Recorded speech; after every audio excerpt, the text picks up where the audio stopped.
कैसे हैं आप सब। यूपीएससी सेंट्रल के ऊपर आपका स्वागत है। आज हम इकोनॉमिक्स का चैप्टर करेंगे जिसमें employment, labour and human capital की बात की जाएगी। तो आप लास्ट तक हमारे साथ बने रहिए। जो बिगनर्स हैं उनकी काफ़ी हेल्प हो सकती है इस चीज़ से, एंड जिन्होंने अटैम्प्ट पहले दिया है उनको रिवाइज हो सकता है। शुरू करते हैं जिसमें हम आगे सारी टॉपिक्स के ऊपर बात करेंगे। इंट्रोडक्शन देख लेते हैं कंसेप्ट कॉन्स्टिट्यूशन, और इसमें हम PYQ भी देखेंगे, ठीक है, बल्कि उससे जुड़ी हुई चीज़ें, और मेंस का भी साथ लेके चलेंगे प्री के। This chapter is one of the most important economic chapter. What is employment? Employment क्या होती है? Employment is an economic activity in which a person provides labour, skill और एंटरप्रेन्योरशिप टू प्रोड्यूस गुड्स और services in return for income और remuneration. बल्कि जो daily activity में हम काम करते हैं, हमारे पास कोई स्किल है, वो हमको एंटरप्रेन्योरशिप कर रहे हैं ताकि हम चीज़ों को बना सकें, सर्विस दे सके किसी को, है ना। फिर बदले में हमें क्या मिलेगा? पैसा मिलेगा, इनकम मिलेगी। तो उसको एम्प्लॉयमेंट कहते हैं। इनकम में be in the form of, तो इनकम जो है वो वेजिस के फॉर्म में, salary, profit, commission, professional fees या फिर पीस रेट पेमेंट। बल्कि इन सारी जो फॉर्म्स हैं इनमें से भी हमें इनकम आ सकती है। जैसे किसी की वेज आती है, सैलरी आती है, लाइक प्रॉफिट आता है, तो सारी इनकम ही होती है वो। Employment create production, income, consumption, saving, investment and economic growth. तो जो एम्प्लॉयमेंट है वो प्रोडक्शन, इनकम, ठीक है, वो सारी चीज़ें जनरेट होती हैं इस चीज़ से। तो बायलिंगुअल सेशन है हमारा, ठीक है, हिंदी इंग्लिश दोनों को समझ आएगा। फिर आगे चलते हैं एम्प्लॉयमेंट इलास्टिसिटी के बारे में। Elasticity, employment elasticity measures how much employment changes when GDP change. बल्कि GDP जो है ना, इसमें ये मेज़र किया जाता है कि एम्प्लॉयमेंट कितनी चेंज होती है GDP के चेंज होने से। लाइक GDP बढ़ गई तो एम्प्लॉयमेंट कितनी चेंज हुई है, GDP कम होगी तो एम्प्लॉयमेंट कितनी चेंज हुई है। तो इसकी इंटरप्रिटेशन हम ऐसे कर सकते हैं कि अगर हाई इलास्टिसिटी होगी, हाई ज़्यादा होगी इलास्टिसिटी, तो ग्रोथ क्रिएट्स मैनी जॉब्स, तो जॉब्स ज़्यादा बनेंगी, ठीक है। हाई इलास्टिसिटी मतलब कि GDP बढ़ गई, है ना, तो जॉब्स ज़्यादा मिलेंगी बाज़ार में, काम पे रख लेंगे बंदों को, यार कि GDP बढ़ गई, पैसा अच्छा आ रहा है तो काम पे रख लेते हैं किसी को, है ना। उसके बाद लो इलास्टिसिटी जब होती है तो उससे कुछ कम ही जॉब क्रिएट हो पाती हैं। तो ये भी आपने याद रखना है। फिर नेक्स्ट है हमारा डिसेंट वर्क। क्या होता है decent work? The concept promoted by the ILO, international labour organisation है, जो 1919 में बनी थी वर्साई की ट्रीटी के साथ। उसने ये कंसेप्ट दिया है डिसेंट वर्क। तो इसमें फेयर वेजेस आते हैं, safe work place, social security आपको मिल सके, इक्वल अपॉर्चुनिटी मिले, लेबर राइट्स मिले आपको, dignity at work, freedom from discrimination, बल्कि आपके साथ कोई भेदभाव ना हो। तो सारी चीज़ें जुड़ी हुई हैं डिसेंट वर्क के साथ। प्रोडक्टिव एम्प्लॉयमेंट क्या होती है? Productive employment means employment where works, जहाँ पे कोई चीज़ को प्रोड्यूस किया जाता है, रिसीव एडिक्वेट इनकम मिलती है, जहाँ पे contribute efficiently to income output, ठीक है, बल्कि इनकम आउटपुट का एफिशिएंटली कंट्रीब्यूट किया जाता है किस चीज़ में। फिर हमारा आता है वल्नरेबल एम्प्लॉयमेंट। क्या होती है? तो वर्कर हैविंग नो जॉब, जिसके पास कोई जॉब सिक्योरिटी नहीं है ना, कभी भी हटा सकते हैं उसको, कोई रिटर्न कंट्रैक्टर नहीं है, सोशल सिक्योरिटी नहीं मिलती, कुछ और वगैरह बज गई या कुछ हो गया, लो वेजेस है उसकी, तो वो वल्नरेबल एम्प्लॉयमेंट होती है कि खतरे में रहते हैं वो, ठीक है। जैसे गिग वर्कर्स हो गए, उनकी अब कोई गारंटी नहीं है ना, उसके लिए कोई खास एक्ट बने हुए हैं इंडिया में, ठीक है। एक दो स्टेट है, राजस्थान, कर्नाटक, जिन्होंने बना रखा है। फिर एग्रीकल्चर लेबर आ गई, ठीक है, उनका भी वही है, एग्रीकल्चर खत्म हुआ उसके बाद फिर वो वेले रहते हैं। फिर एम्प्लॉयमेंट वर्सेस एम्प्लॉयबिलिटी क्या होता है? तो एम्प्लॉयमेंट हैविंग जॉब, जिसके पास जॉब है वो एम्प्लॉयमेंट होती है। एम्प्लॉयबिलिटी क्या होती है? Ability to obtain and retain employment based on skills, education, experience and adaptability. Employability क्या है? जिसके पास स्किल्स भी हैं, एजुकेशन उसने अच्छी की हुई है, एक्सपीरियंस है जिसके पास, है ना, अपने आप को अडेप्ट कर सकता है सिचुएशन के अकॉर्डिंग, उसको एम्प्लॉयबिलिटी कह देते हैं। कॉन्स्टिट्यूशनल प्रोविजंस हैं एम्प्लॉयमेंट के रिलेटेड में, जैसे आप पॉलिटी में करते हो, जैसे आर्टिकल 14 है, इक्वालिटी बिफोर लॉ, ठीक है, कि समान काम मिलेगा आपको। आर्टिकल जो 16 है वो इक्वालिटी ऑफ अपॉर्चुनिटी देता है पब्लिक एम्प्लॉयमेंट में, कि भेदभाव नहीं किया जाएगा, जैसे हमने पढ़ा था ना, जैसे रेस है, आपका रिलीजन है, तो ये सारी चीज़ें आ जाती हैं। फिर article 19 clause 1G, freedom to practise any profession और कैरी ऑन एनी ऑक्यूपेशन, हम कोई भी ऑक्यूपेशन कर सकते हैं, कोई प्रोफेशन, कोई काम कर सकते हैं, बिजनेस कर सकते हैं, ठीक है। हाँ, बस रीजनेबल कुछ रिस्ट्रिक्शंस लग सकती हैं, अदरवाइज आप काम सारा कर सकते हो। फिर आर्टिकल 23 वो कहता है कि भाई फोर्स लेबर नहीं होनी चाहिए, बंधुआ मजदूरी, है ना, किसी धक्के से काम नहीं करवाना। फिर 24 क्या कहता है? चाइल्ड लेबर रोकता है, जो 14 साल से नीचे हैं वो काम नहीं कर सकते। उसके बाद है working age population. Working age population कौन सी होती है काम करने वाली? जैसे इंडिया में वर्किंग जो अपना डेमोग्राफिक डिविडेंड है वो 15 से लेके 59 ईयर तक के आसपास होता है। तो working age population refer to people who are eligible by age to participate in economic activity. ठीक है, जो इकोनॉमिक एक्टिविटी में पार्टिसिपेट कर सकते हैं लीगल तौर से, जो एज है उनकी, जैसे 15 साल या फिर उससे बड़े होते हैं इंडिया में स्पेशली, वो काम कर सकते हैं। तो वर्किंग एज पॉपुलेशन इंक्लूड इसमें एम्प्लॉयड पर्सन आ जाते हैं, अनएम्प्लॉयड पर्सन भी आते हैं जो काम देख रहे हैं, स्टूडेंट्स हो, होम मेकर्स हैं, रिटायर्ड पर्सन है, पर्सन नॉट सीकिंग वर्क जो काम नहीं देख रहे, तो सारे आ जाते हैं इसमें। उसके बाद चलते हैं हम लेबर फोर्स क्या होती है। तो labour force includes all person who are, जो एम्प्लॉयड हैं जिनके पास काम है, या फिर अनएम्प्लॉयड हैं बट वो काम ढूंढ रहे हैं, एक्टिवली सीकिंग या फिर अवेलेबल फॉर वर्क। ठीक है, जो काम ढूंढ रहे हैं या फिर जिनके पास काम है वो सारे लेबर फोर्स में आते हैं। इसका फॉर्मूला फिर क्या बन सकता है? Labour force is equal to employed plus unemployed. तो इसमें क्या इंक्लूड नहीं करते हम बच्चों को, अब ऑब्वियसली यार बच्चे थोड़ी ऐसे काम देख रहे होंगे, सूझ उनको ऐड नहीं किया जाता। पर्सन बिलो वर्किंग एज से नीचे हैं, या फिर people not willing to work जो काम करना ही नहीं चाहते वो भी इसमें नहीं आते। Home maker not seeking employment. फिर वर्क फोर्स हमने देख लिया, work force means number of person actually employed, जो एक्चुअली में एम्प्लॉयड हैं जिनको काम मिला हुआ है वो वर्क फोर्स होती है, जो काम करते हैं। ठीक है, जो काम नहीं करते अनएम्प्लॉयड होते हैं उसको इसमें से एक्सक्लूड कर दिया जाता है, बाहर रखा जाता है। तो वर्क फोर्स का फॉर्मूला क्या बन सकता है हमारा? टोटल एम्प्लॉयड पर्सन, जो भी एम्प्लॉयड पर्सन है हमारे जो काम कर रहे हैं। सो लेबर फोर्स हो सकता है कि is equal to greater than work force. Labour जो फोर्स है work greater than work force होती है। ठीक है, उससे बड़ी होती है लेबर फोर्स। उसके बाद अच्छा, लेबर फोर्स बड़ी क्यों है? क्योंकि उसमें तो वो जो काम कर रहे हैं बंदे वो भी हैं, और साथ में जो काम ढूंढ रहे हैं वो भी हैं, लेकिन वर्क फोर्स में सिर्फ जो काम जिनको मिला हुआ है बस वही है। उसके बाद हमारा चलते हैं हम आउटसाइड लेबर फोर्स की क्या होती है। Outside labour force, so these persons are not counted in the labour force because they are neither working nor actively seeking work.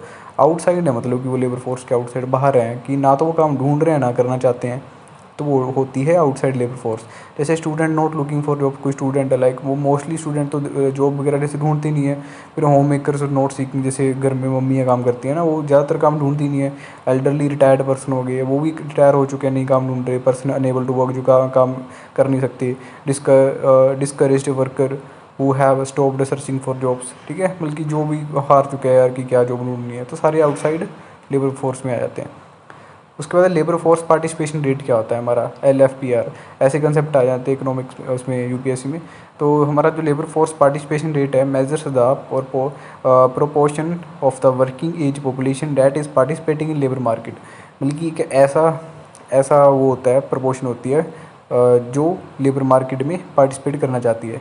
ठीक है, सो फॉर्मूला क्या बन गया फिर इसका? Labour force divide by working age and हाँ, working minus age population multiply कर देंगे 100 के साथ, तो हमारी बन जाएगी लेबर फोर्स पार्टिसिपेशन रेट। कैसे इंटरप्रिटेशन कर सकते हैं? ग्रेटर इकोनॉमिक पार्टिसिपेशन, जो मतलब कि जब हाइयर होगी, ज़्यादा होगी लेबर फोर्स पार्टिसिपेशन रेट, तो हमारी ओबियसली इकोनॉमी भी ज़्यादा आएगी, क्योंकि काम ज़्यादा करेंगे बंदे, फिर बेटर लेबर मार्केट एंगेजमेंट होगी। ठीक है, फिर हाइयर अवेलेबिलिटी ऑफ वर्कर्स, तो काम वर्कर्स के लिए काम ज़्यादा मिलेगा। उसके बाद वर्कर पॉपुलेशन रेशो क्या होती है? वर्कर पॉपुलेशन रेशो, तो worker population ratio measures the proportion of the working age population that is actually employed. ठीक है, अच्छा वो पीछे माइनस नहीं था, वो वर्किंग एज इकट्ठा लिखा हुआ था, माइनस नहीं था वो, तो labour force divided by working age population था। हाँ, तो आगे वर्कर पॉपुलेशन रेशो क्या है? Measure the proportion of the working age population that is actually employed, बल्कि वही जो एक्चुअली में काम कर रहे हैं वो होते हैं वर्कर पॉपुलेशन रेशो। ठीक है, इसका फॉर्मूला वैसे है, वर्कर्स डिवाइड कर देंगे वर्किंग एज के साथ और मल्टीप्लाई 100। उसके बाद चलते हैं हम अनएम्प्लॉयमेंट रेट क्या होती है। Unemployment rate measures the percentage of labour force that is unemployed but actively seeking work. मतलब कि अनएम्प्लॉयड का मतलब ये होता है कि जो काम ढूंढ रहे हैं लेकिन उनको मिल नहीं रहा। ठीक है, अब ऐसा नहीं है कि लाइक हम घर पे बैठे हैं, हम काम ढूंढ ही नहीं रहे, तो ऐसा थोड़ी हर कोई हमें अनएम्प्लॉयड कह के चला जाएगा। उनको कह दो कि भाई हम तो काम ढूंढ ही नहीं रहे। तो अनएम्प्लॉयड वो हैं जो काम ढूंढ रहे हैं लेकिन उनको मिल नहीं रहा। तो a person who is not looking for work is not counted as unemployed in labour force statistics. फिर relationship between the LFPR, WPR and UR, इसमें फ़र्क क्या होता है? तो सपोज वर्किंग एज पॉपुलेशन आपकी 1000 है, लेबर फोर्स आपकी 600 है। ठीक है, एंड जो वर्कर्स हैं वो 540 हैं। अनएम्प्लॉयड कितने हैं? उसमें से 60 है, मतलब कि जिनको काम की ज़रूरत है ही नहीं, जो काम ढूंढ नहीं रहे। एंड देन तो आपका LFPR क्या हो जाएगा 60 हो जाएगा हमारा, और WPR 54। इतना आपको DP आने की ज़रूरत नहीं है, ठीक है, इसको छोड़ सकते हैं आप, ऐसा वो पूछेगा भी नहीं। आगे चलते हैं हम। Why can country have low unemployment but still have employment problems. मतलब कि ये पूछ रहे हैं कि भाई जो एक देश है, ठीक है, उसकी जो अनएम्प्लॉयमेंट है वो बहुत कम है, मतलब कि ज़्यादातर काम वगैरह कर रहे होंगे ना, बट लेकिन उसकी जो एम्प्लॉयमेंट प्रॉब्लम्स हैं फिर भी काफ़ी ज़्यादा है मतलब कि। सो क्या क्यों? So low unemployment rate does not always means a healthy labour market. तो ऐसा नहीं है कि अगर भाई अनएम्प्लॉयमेंट रेट कम है तो ऐसा मतलब नहीं है कि जो मार्केट आपकी हेल्दी है, अच्छी है मार्केट, ठीक है। मैं लेकिन ऐसा भी तो हो सकता है कि कोई काम करना ही नहीं चाहते, तो वो भी तो आ सकते हैं इसमें। So many people may be under employed हो सकते हैं। Worker may be engage in low productivity jobs में कोई काम कर रहा है बंदा। There may be wide spread disguised unemployment. Disguised मतलब कि छुपी हुई है ना, जैसे 2 बंदों की ज़रूरत थी लेकिन वहाँ पे 6-7 बंदे काम कर रहे हैं, तो बाकी की तो ज़रूरत है ही नहीं, तो वो डिस्गाइज्ड हो जाती है, स्पेशली इन एग्रीकल्चर में। तो large share of employment may be informal, और लार्ज शेयर जैसे इंडिया में है, इंडिया में 80-85% जो वर्कर्स हैं वो अपने इनफॉर्मल जॉब्स में लगे हुए हैं। So low wage and no social security, तो वहाँ पे कोई सिक्योरिटी वगैरह नहीं होती। उसके बाद है periodic labour force survey. So conducted by the NSO करवाता है इसको, 2017 से करवा रहा है, national statistical office since 2017। Objective क्या है इसका पीरियोडिक लेबर फोर्स सर्वे का?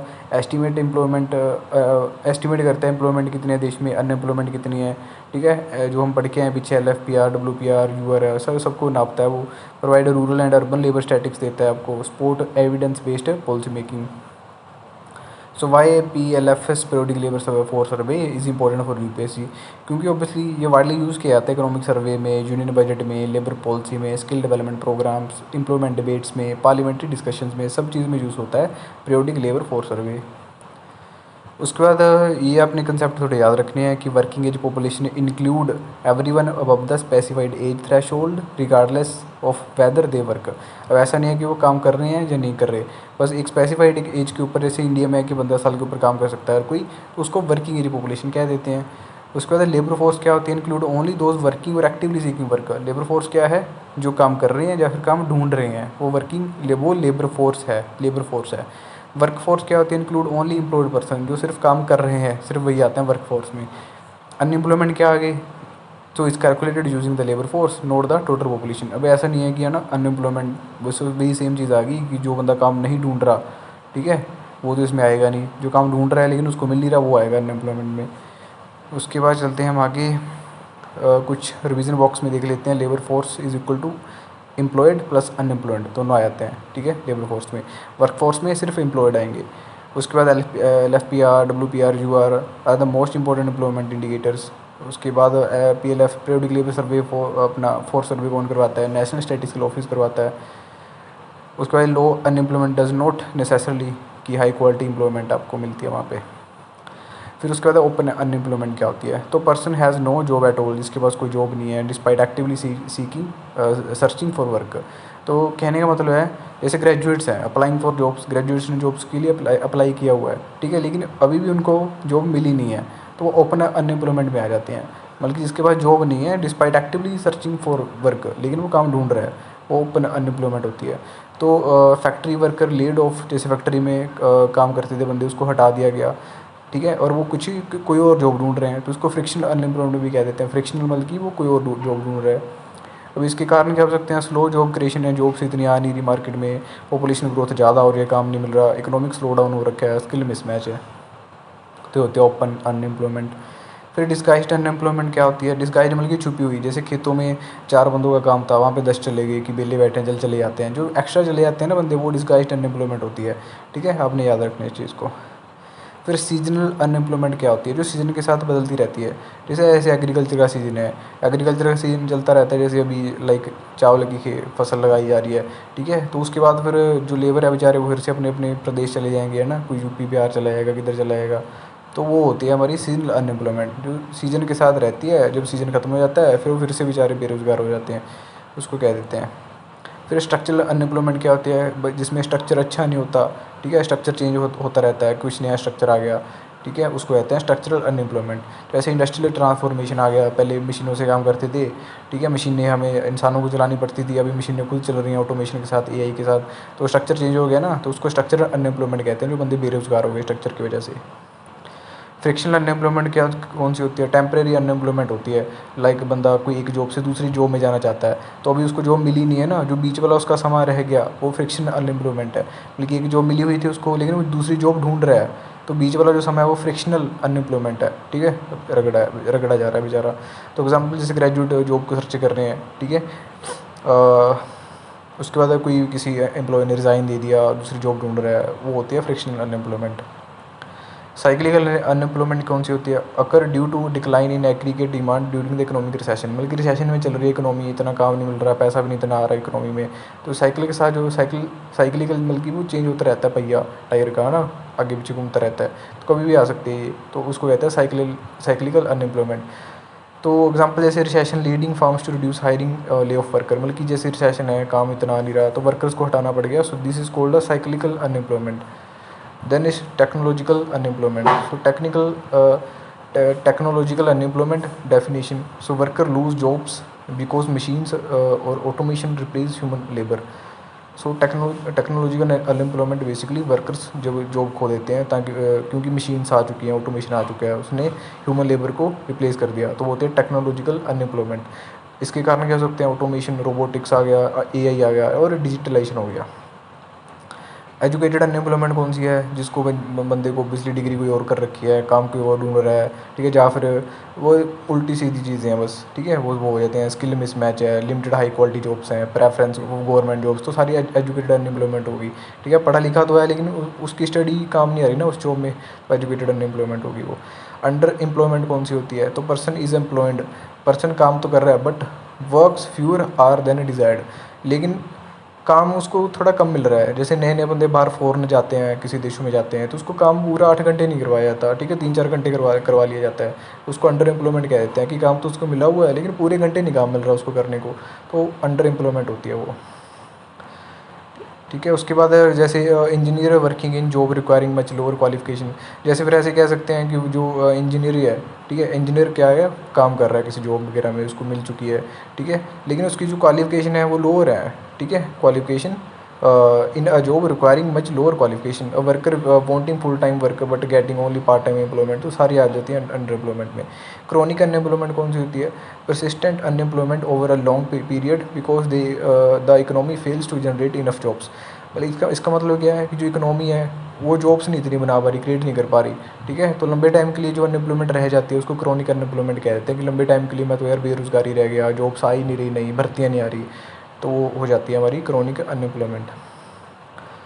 फिर है वनरेबल एम्प्लॉयमेंट, हमने देख ली थी, जो लो इनकम है बेचारे की, सोशल सिक्योरिटी नहीं है, कभी भी काम से हटा सकते हैं, कोई रिटर्न कंट्रैक्ट नहीं है सारे का सारा। फिर वॉलंटरी वर्सेस इनवॉलंटरी अनएम्प्लॉयमेंट कौन सी होती है? वॉलंटरी तो वही है जो अपनी मर्जी से बंदा बेरोजगार है, ठीक है, person choose not to work even when work is available, कि काम है लेकिन फिर भी काम नहीं करना चाहता। इनवॉलंटरी क्या होगी कि वो काम तो करना चाहता है लेकिन काम ही नहीं मिल रहा उसको, तो वो इनवॉलंटरी होगी। उसका कुछ मीन्स का भी देख लेते हैं, major reasons for unemployment in India. तो मीन्स में आप लिख सकते हो सारे पॉइंट्स की रैपिड पॉपुलेशन ग्रोथ हमारी ज़्यादा हो रही है, स्लो मैन्युफैक्चरिंग एक्सपेंशन, ठीक है, मैन्युफैक्चरिंग सेक्टर हमारा वही है कि 70-80% के आसपास, तो उसकी ग्रोथ नहीं हो रही, ज़्यादा काम नहीं कर रहे। फिर dominance of the informal sector ज़्यादा है, 80-85% इनफॉर्मल सेक्टर इंडिया में। स्किल मिसमैच है, मैकनाइजेशन विदाउट एडिक्वेट स्किलिंग ही नहीं है अपने पास, लो फीमेल लेबर पार्टिसिपेशन हमारा बहुत कम है, रीजनल डिस्पैरिटीज़ हैं, ठीक है, जैसे यूपी बिहार की तरफ थोड़ा, झारखंड की तरफ कम काम है, और इधर अपने मुंबई की तरफ देखें, दिल्ली देखें तो ज़्यादा काम मिल जाता है, तो सारी चीज़ें आती हैं ये। मल्टी डायमेंशनल सोल्यूशन क्या हो सकता है इसका? प्रमोट लेबर इंटेंसिव मैन्युफैक्चरिंग, ठीक है, मतलब कि मैन्युफैक्चरिंग को बढ़ा सकते हैं हम, जैसे कोई चीज़ बनानी है हाथों से, लाइक उसको बढ़ा सकते हैं। स्ट्रेंथन स्किल डेवलपमेंट के ऊपर जोर दे सकते हैं, अप्रेंटिसशिप पे रख सकते हैं, ठीक है, बंदे को स्टार्टिंग में जॉब देने से पहले। Improve ease of doing business, काम थोड़ा ईजी कर सकते हैं, एमएसएमई को इनकरेज कर सकते हैं, स्टार्टअप को खुलवा सकते हैं, इंफ्रास्ट्रक्चर को एक्सपैंड कर सकते हैं इन्वेस्टमेंट करके, और वुमेन वर्क फोर्स, ठीक है, उसको भी इंक्रीज़ कर सकते हैं। Foster digital and green jobs. फिर कुछ रिवीजन बॉक्स में देख लेते हैं कि डिस्गाइज्ड अनएम्प्लॉयमेंट हमने देखी थी, मार्जिनल प्रोडक्टिविटी इज़ जीरो और नियरली जीरो, ठीक है, इसमें जो मार्जिनल प्रोडक्टिविटी होती है जीरो होती है, ठीक है, या फिर जीरो के पास होती है। क्यों? क्योंकि जो 4 बंदे चाहिए थे खेत में, चले 10 गए, तो जो पीछे 6 बच गए एक्स्ट्रा, वो तो कुछ काम कर नहीं रहे ना, तो मार्जिनल प्रोडक्टिविटी जीरो होगी या फिर जीरो से पास होगी। Seasonal unemployment, employment depend on season, जो सीजन के ऊपर डिपेंड है। स्ट्रक्चरल अनएम्प्लॉयमेंट क्या है? स्किल मिसमैच हो रही है, ठीक है, स्ट्रक्चर चेंज हो गया है, जैसे पहले हाथों से काम करते थे, अभी मशीनें आ गई। फिर फ्रिक्शन अनएम्प्लॉयमेंट क्या है, टेम्परेरी जॉब सर्च होती है, जैसे रिज़ाइन दे दिया किसी ने जॉब से ना, अभी काम ढूंढ रहा है वो, तो फ्रिक्शनल अनएम्प्लॉयमेंट होगी। साइक्लिकल अनएम्प्लॉयमेंट क्या है, recession and fall in demand, तो रिसेशन आ चुका है मार्केट में, जॉब से क्रिएट नहीं हो रही, वो साइक्लिकल अनएम्प्लॉयमेंट है, ऊपर नीचे चलता रहता है। टेक्नोलॉजिकल अनएम्प्लॉयमेंट क्या है, ऑटोमेशन जो था, ठीक है, रिप्लेस कर चुका है वो लेबर को, ठीक है, जैसे पहले लेबर काम करता था, अभी मशीनें काम कर रही हैं, बेसिकली एआई काम कर रहा है, वो टेक्नोलॉजिकल है। एजुकेटेड अनएम्प्लॉयमेंट क्या है, स्किल मिसमैच है, ठीक है, जो उसको जॉब चाहिए वो मिल नहीं रही है उसको, तो सारी चीज़ें आती हैं। अंडर अनएम्प्लॉयमेंट क्या होगी, जो अपनी कैपेसिटी से नीचे काम कर रहा है, ठीक है, उसको अंडर एम्प्लॉयमेंट कह देते हैं। सेक्टर वाइज एम्प्लॉयमेंट देखते हैं इंडिया में, जैसे the economy is divided into 3 sector. तो एक प्राइमरी सेक्टर होता है, primary so activity involving the direct use of natural resource, यहाँ पे डायरेक्ट नेचुरल रिसोर्स को निकाला जाता है, यूज़ किया जाता है, जैसे एग्रीकल्चर है, animal husbandry, fishery, forestry, mining, तो सारे के सारे ये प्राइमरी सेक्टर में आते हैं, याद रखने हैं, ये आ सकता है प्री में। सेकेंडरी सेक्टर कौन सा होता है, बीच वाला सेक्टर होता है, जैसे मैन्युफैक्चरिंग का हो गया, कंस्ट्रक्शन का हो गया, MSME, construction, electricity, gas, water supply कर रहे हो, तो वो सेकेंडरी सेक्टर आता है सारा का सारा। ओके, उसके बाद हमारा जो टर्शरी सेक्टर होता है वो क्या होता है, जो सर्विस वगैरह दे रहा है, बैंकिंग, इंश्योरेंस करवा रहा है, आईटी है, education, health care, tourism, transport, communication, retail, hospitality, तो सारी चीज़ें हमारी टर्शरी सेक्टर में आती है, सर्विस देती हैं हमें। फिर फॉर्मल वर्ज इनफॉर्मल एम्प्लॉयमेंट क्या होती है, ठीक है, जैसे एपीएफ सीपीएफ में आते हैं ऐसे टॉपिक्स। तो फॉर्मल एम्प्लॉयमेंट कौन सी है, जिसके रिटर्न कॉन्ट्रैक्ट हुआ है, ठीक है, उसको फिक्स जॉब भी मिलती है, सैलरी मिलती है, फिक्स वेज मिलती है, सोशल सिक्योरिटी मतलब कि उसको बेनिफिट भी मिलते हैं, अगर चोट वगैरह लग जाती है, छुट्टियाँ मिलती हैं, पेड लीव मिलती है उसको, लीगल प्रोटेक्शन मिलती है उसको, मतलब कि उसको हटाना इतना ईजी नहीं होता, फॉर्मल है वो। इनफॉर्मल इससे उल्टा हो गया, ठीक है, इसको कभी भी हटाया जा सकता है, कोई रिटर्न कॉन्ट्रैक्ट नहीं है बेचारे का, ठीक है, कोई चोट लगी तो हटा देते हैं कि अब तू क्या ही काम करेगा, छुट्टी नहीं देते उसको टाइम पे, तो सारे आ जाते हैं। जैसे स्ट्रीट वेंडर्स गलियों में काम करते हैं, वो सारे इनफॉर्मल तो हैं, डोमेस्टिक वर्कर, कैजुअल लेबर हो गया, ठीक है। और फॉर्मल में जैसे गवर्नमेंट जॉब इसलिए तो ढूंढते हैं सारे कि उसको सारी चीज़ें मिलती हैं, तो फॉर्मल एम्प्लॉयमेंट गवर्नमेंट जॉब्स होगी। फिर ह्यूमन डेवलपमेंट इंडेक्स कौन सा होता है, तो United Nation development programme publish था ह्यूमन डेवलपमेंट इंडेक्स। तो ह्यूमन डेवलपमेंट इंडेक्स अपना यूनाइटेड नेशन डेवलपमेंट प्रोग्राम ने बनाया था, वो पब्लिश करती है इसको। जो एचडी जो मेजर करता है 3 डिमेंशन को मेजर करता है, हेल्थ को, एजुकेशन को, स्टैंडर्ड ऑफ लिविंग को। हेल्थ में क्या आता है कि लाइफ एक्सपेक्टेंसी कितनी है किसी देश में, एजुकेशन में कितनी स्कूलिंग कर रहा है वो ना, कितने तक पढ़ रहा है, स्टैंडर्ड ऑफ लिविंग में क्या है कि उसके जीने का है ना कैसा चल रहा है सिस्टम सारा, ग्रोस नेशनल इनकम कितनी है उसकी पर कैपिटा, तो स्टैंडर्ड ऑफ लिविंग में आ जाता है। तो इससे कंपेयर किया जाता है डेवलपमेंट अक्रॉस कंट्रीज़ की, कितनी डेवलपमेंट हो रही है, ठीक है। उसके बाद आगे चलते हैं, प्रधानमंत्री कौशल विकास योजना। तो प्रधानमंत्री कौशल विकास योजना एक फ्लैगशिप स्किल डेवलपमेंट स्कीम है। इसका ऑब्जेक्टिव क्या था, provide industry relevant skill training, कि जैसे इंडस्ट्री जिस इंडस्ट्री को जैसा काम चाहिए उसके अकॉर्डिंग स्किल की डेवलप करना, स्किल को ट्रेनिंग देना, उसको कह देते हैं प्रधानमंत्री कौशल विकास योजना। कि कौशल करना है हमने, विकास करना है, तो इसमें एम्प्लॉयबिलिटी इंप्रूव हो सकती है, सर्टिफिकेशन, ठीक है, देंगे किसी को ट्रेनिंग करवाने के बाद तो इंकरेजमेंट मिलेगी, स्पोर्ट यूथ है एंटरिंग द लेबर मार्केट में यूथ को लेके आया जाएगा। तो शॉर्ट टर्म ट्रेनिंग होती है इसमें, असेसमेंट एंड सर्टिफिकेशन मिलता है, focus on the industry demand. फिर रिकॉग्नाइजेशन ऑफ प्रायर लर्निंग क्या होती है, ये यूनिक सी चीज़ है थोड़ी सी, कि रिकॉग्नाइजेशन ऑफ प्रायर लर्निंग, तो इसको प्रायर लर्निंग को रिकॉग्नाइज किया जाएगा। तो many worker acquire skills through experience rather than formal education, बल्कि कई ऐसे स्टूडेंट्स होते हैं ना, लाइक जो स्टार्टिंग से हट जाते हैं एंड वो पढ़ नहीं पाते, ठीक है, तो उनके पास वो काम को लग जाते हैं, ठीक है, कोई ट्रक चलाने लग गया, कोई गाड़ी सर्विस कर रहा है, ठीक है, कोई मतलब कि कहीं पे लगा गया छोटी मोटी जॉब पे, तो उसके पास स्किल्स तो आ गई लेकिन उसके पास एजुकेशन डिग्री नहीं है, ठीक है। जैसे टेस्ला में किया जाता है, अपने एलन मस्क करता है, वो कहता है कि डिग्री की लोड नहीं है, अगर आपको काम आता है, स्किल्स हैं, तो आप हमारे पास इधर आके काम कर सकते हो। तो वही है रिकॉग्निशन ऑफ प्रायर लर्निंग, तो अच्छा यूनिक कंसेप्ट है ये। तो इसमें क्या किया जाएगा, आपके स्किल्स को, आपके एक्सपीरियंस को यहाँ पे क्या किया जाएगा, सर्टिफिकेशन दिया जाएगा। तो recognition of prior learning access the certify these existing skills, formal recognition मिलेगी आपको, बेटर एम्प्लॉयबिलिटी मिलेगी, improved wage, greater labour mobility. Migration क्या होती है, तो movement of people from one place to another for temporary और परमानेंट सेटलमेंट, ठीक है, जब पक्के तौर पे जाते हैं या फिर टेम्परेरी तौर पे जाते हैं, कि जैसे इधर से कोई यूएसए चला गया तो माइग्रेशन होती है वो। अभी इंटरनल माइग्रेशन होती है जो अंदर ही, जैसे कहते हैं कि भाई झारखंड से कोई मुंबई चला गया, मुंबई से कोई दिल्ली चला गया, तो वो इंटरनल माइग्रेशन है, ठीक है। जैसे कोई गांव से शहर जा रहा है, शहर से कोई फिर से गांव चला गया, या फिर कोई इंटरस्टेट जा रहा है। इंटरस्टेट मतलब होता है कि एक ही स्टेट के अंदर जो इधर उधर जा रहा है, ठीक है, वो इंट्रा स्टेट हो गया। Push and pull factors important हैं, ठीक है, इंपॉर्टेंट कंसेप्ट अच्छे से समझना है इसको। पुश फैक्टर्स कौन से होते हैं जो धक्का लगा रहे हैं? तो condition that compel people to leave their place origin, कि उसके जहाँ पे वो बंदा रह रहा है उस वहाँ पे चीज़ें ही ऐसी हैं कि उसको धक्का मारा जा रहा है यार कि तू यहाँ से बाहर चला यार, नहीं तो फिर तू यहाँ पे काम नहीं कर पाएगा अच्छे से, ठीक है। जैसे गरीबी है वहाँ पे, अनएम्प्लॉयमेंट, बेरोजगारी है, कोई नेचुरल डिजास्टर आ गया, फ्लड वगैरह आ गया, सारा कुछ बर्बाद हो गया ना, कन्फ्लिक्ट चल रहा है कोई, जैसे सूडान में चलते रहते हैं, लो एग्रीकल्चर इनकम, तो वो पुश धक्का मारा जा रहा है कि तू चला जाए यहाँ से, है ना, यहाँ पे तुझे अच्छा काम नहीं मिलेगा, ज़िंदगी जी नहीं पाएगा तू, तो वो पुश फैक्टर होते हैं, ठीक है। अब पुल फैक्टर्स कौन से होते हैं फिर? पुल मतलब कि कोई दूसरी जगह वाला तुझे खींच रहा है अपनी तरफ, जैसे कहीं पे बेटर एम्प्लॉयमेंट है, ठीक है, जैसे इधर से बंदे फ़ॉरेन क्यों जाते हैं, ठीक है, किसी और कंट्री में, तो वहाँ पे उनको एम्प्लॉयमेंट अच्छी मिलती है, वेज अच्छी अच्छी मिलती है, एजुकेशन अच्छी है, हेल्थ केयर अच्छी है, बेटर ऑफ लिविंग स्टैंडर्ड अच्छे हैं, तो पुल फैक्टर हो गया जो दूसरा बंदा आपको खींच रहा है उधर से कि आ जा, तो मेरी तरफ आ जा। ओके, आपने याद रखना है इस चीज़ को, इंपॉर्टेंट है ये। फिर ब्रेन ड्रेन क्या है? Brain drain refer to the migration of highly skilled and educated professionals from one country to another, ठीक है, जैसे हमारे इधर से डॉक्टर इंजीनियर्स बाहर चले जाते हैं, ठीक है, पढ़े लिखे बंदे, स्किल्स वाले बंदे बाहर चले जाते हैं, उसको ब्रेन ड्रेन कह देते हैं कि वहाँ पे जाके काम कर रहे हैं वो, जैसे doctors, scientist, engineer, researcher, IT professionals, सारे ब्रेन ड्रेन वाले होते हैं वो, ठीक है। उनको ऑब्वियसली वहाँ पे अच्छी सैलरी वगैरह मिल रही होगी, इज्जत मिल रही होगी। लेकिन इसके एक ऑपोजिट कंसेप्ट होता है ब्रेन गेन करना, तो ये अच्छा कंसेप्ट है, इंडिया में इसको फॉलो करना चाहिए सरकार के द्वारा। तो ब्रेन गेन क्या है? अगर वैन कंट्री अट्रैक्ट करता है स्किल्ड प्रोफेशनल्स को फ्रॉम अब्रोड, और when its citizens return with enhanced knowledge, experience, technology. Brain gain का मतलब क्या है? जैसे हमारे इधर से डॉक्टर थे, वो बाहर जाके चले गए, USA में चले गए, अब वहाँ से और ज़्यादा स्किल्स सीख के आ गए, तो जो स्किल्स सीख के आए थे वो अपने आके वापस इंडिया में वहाँ पे इम्प्लीमेंट कर दिया इंडिया में आके, तो उसको ब्रेन गेन कहते हैं कि बाहर से सीख के आके इंडिया में लगा दिया जो भी सीख के आया था, तो ब्रेन गेन होता है उसको। तो ये हम इंडिया वाले कर सकते हैं बहुत अच्छी चीज़ें, बाहर तो हम जाती हैं। बेनिफिट क्या होंगे? टेक्नोलॉजी ट्रांसफर होगी, innovation, investment, higher productivity, global networking, ठीक है, आपने याद रखना है इस चीज़ को।